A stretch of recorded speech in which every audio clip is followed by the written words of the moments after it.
नमस्कार मित्रांनो, मी दत्तगुरु तुमचं स्वागत करतो आपल्या ट्रॅव्हल विथ दत्तगुरु या चॅनलवरती। मित्रांनो, आज आपला प्रवास असणार आहे इचलकरंजी दर्शनाचा।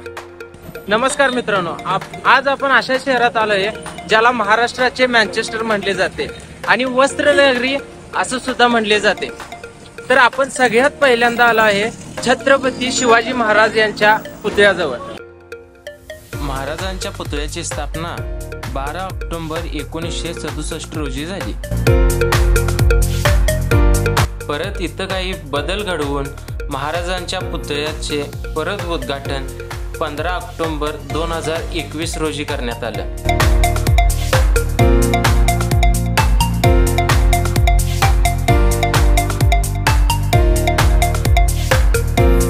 इचलकरंजीला सांस्कृतिक आणि क्रीडा वारसा तर लाभलेलाच आहे, त्यामुळे आज आपण भेट द्यायला आलोय राजाराम स्टेडियमला। चला तर आज जाऊन बघूया।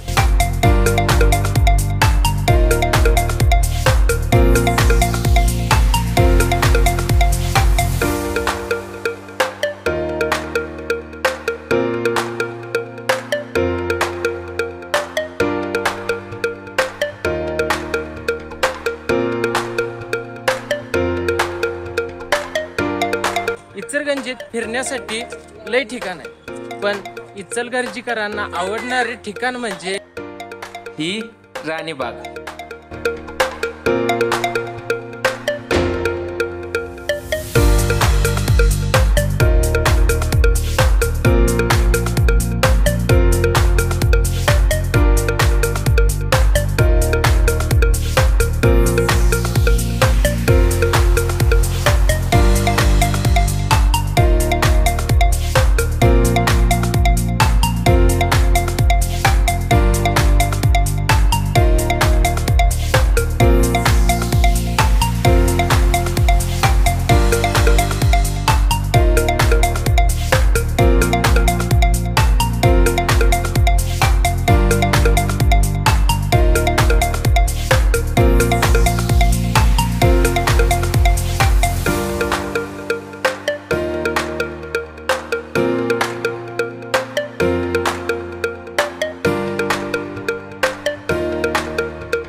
इचलकरंजी फिरायची असली तर संध्याकाळचीच फिरायची, कारण संध्याकाळचा इथला माहोल इशे हार्ड झालेला असतो।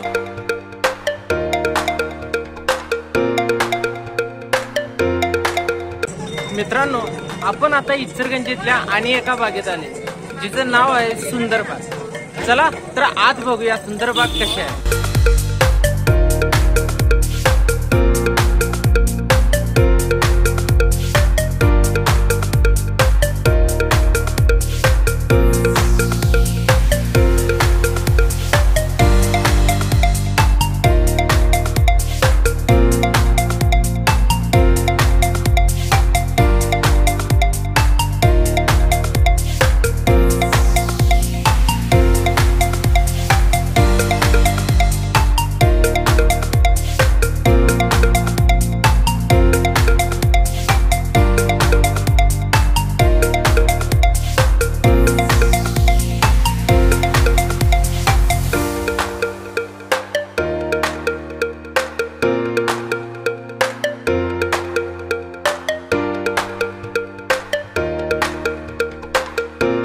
उद्यानचं नाव काय?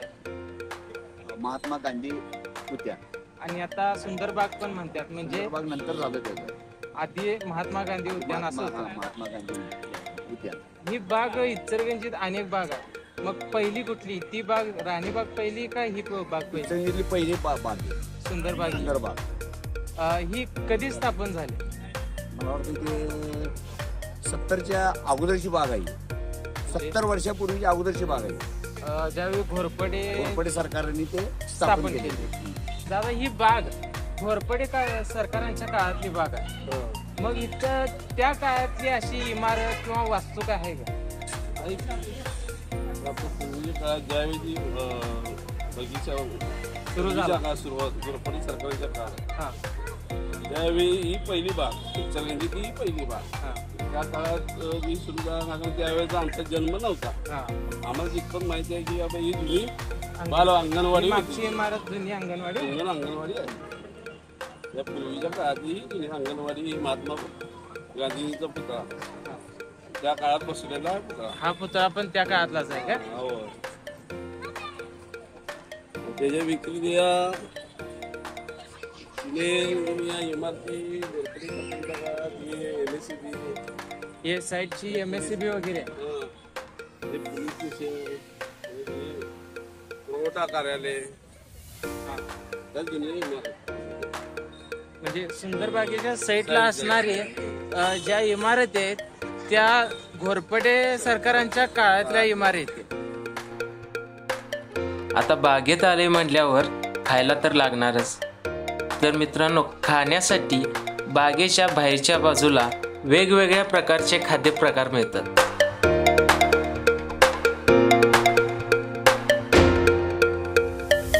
मित्रांनो, आता आपण आलोय इचलकरंजीच्या राजवाड्याजवळ. हा राजवाडा घोरपडे सरकारांच्या काळातला राजवाडा. आपल्याला आत बघायला जायचं होतं, पण आता वेळ खूप झालेला आहे, त्यामुळे आज सोडत नाही. तरी पण खास तुमच्यासाठी त्यांना विनंती करून बाहेरून थोडासा शूट घेतला.